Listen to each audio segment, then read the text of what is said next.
Alright, hello citizens of the Nigelverse. It's Nigel here once again, and this is going to be another wrestling review. So, we continue our look at Halloween Havoc shows once again, and we happen to have a show-stealing Halloween Havoc performance. Maybe not as famous as the one the year after, but still a show-stealing Halloween Havoc performance from Rey Mysterio Jr. Or I'm talking about Halloween Havoc 1996. It's Rey Mysterio Jr. defending his WCW Cruiserweight Championship against the man of 1,000 holds, Dean Malenko. So, as always, I'm not a professional wrestling reviewer or analyst, just a man who enjoys a good time. And I definitely had a good time with this match. If the opening spiel wasn't a giveaway enough, this match was really solid. Again, and as good as the absolute classic that Rey Mysterio Jr. would have the year after with Eddie Guerrero. Not quite, but it was still a really solid match. So let's find out why. Let's get right into it. So, if you've seen these reviews of mine before, you kind of already know how this works. If you haven't, going to be talking about what I liked and what I disliked about the match. So starting with what I liked, pretty much everything. Now I did mention that Rey Mysterio. I think I might just call him Rey Mysterio. He is known as Rey Mysterio Jr. here, but I think I might just call him Rey Mysterio. But Rey Mysterio definitely is able to steal the show with a lot of fast-paced, high-flying stuff. But he isn't doing all the work. He has a very awesome dance partner in Dean Malenko. Of course, the man of 1,000 holds.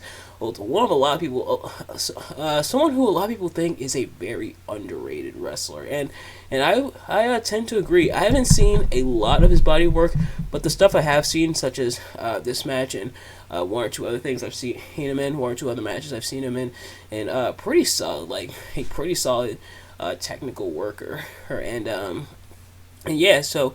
Their styles really match well with each other.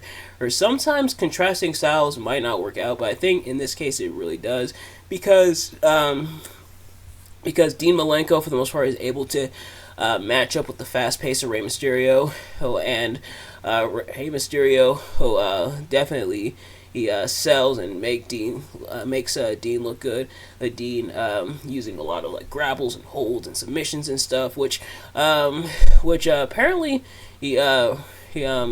tap outs weren't a thing. I actually just learned this recently, courtesy of Wrestling with Regret, in his Ken Shamrock and WWE video. So if you haven't already, go check out that video of his. It's a really awesome one looking at Ken Shamrock's history in WWE.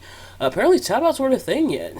So when I saw Rey Mysterio tap out, after having just learned that, I'm like, wait, he's tapping out. The match should be over. Oh no, tap outs weren't a thing yet, but they do the spot where they drop to the hand, and then on the 30,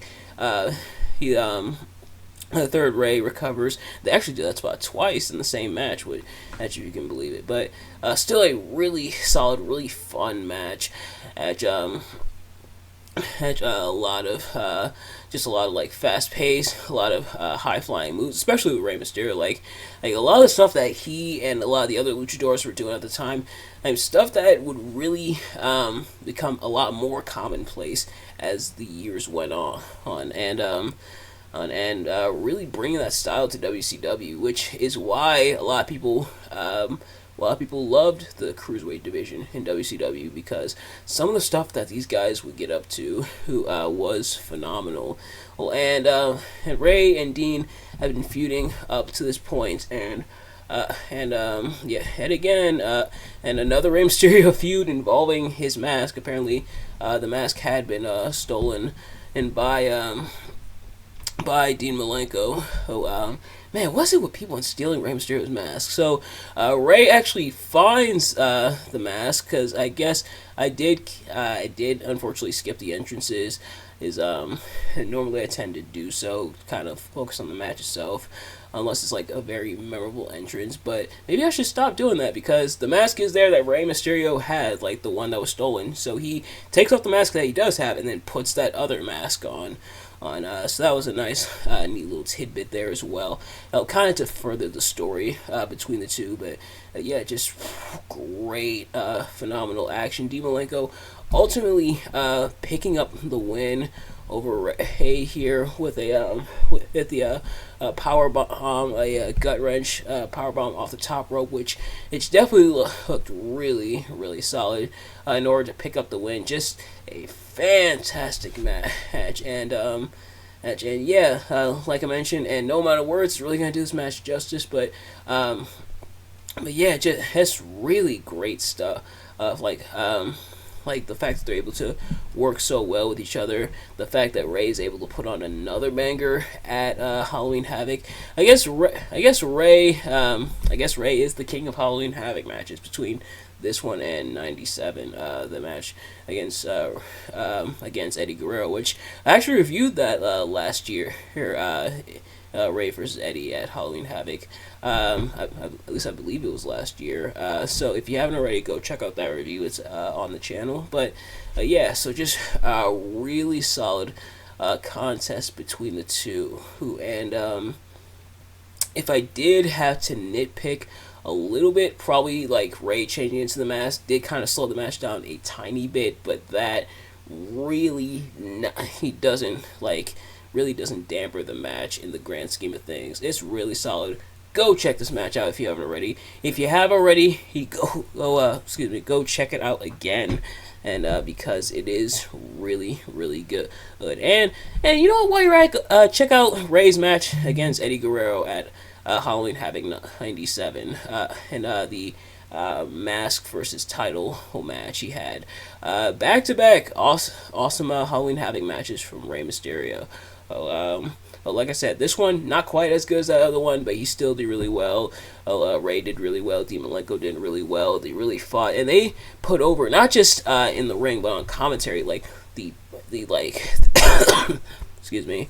They really put over like the importance and how much these two are fighting for that Cruiserweight Championship, like elevating it even more, not just with the stuff in the ring, but commentary, which I feel like commentary, at least in theory, is supposed to do even more world building beyond just the stuff in the ring. So adding that extra little bit of world building and world storytelling, and when one does more of the work than the other, that's where the problems arise. But they were able to put it over on commentary, and they were able to put it over in the ring. So really make the championship feel important, and yeah, just a really solid match. But nevertheless, that's going to do it for this review. Thank you all so much for watching. I hope you enjoyed.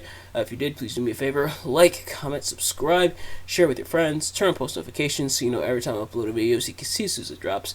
Let me know in the comments below your thoughts on the match, my review of the match.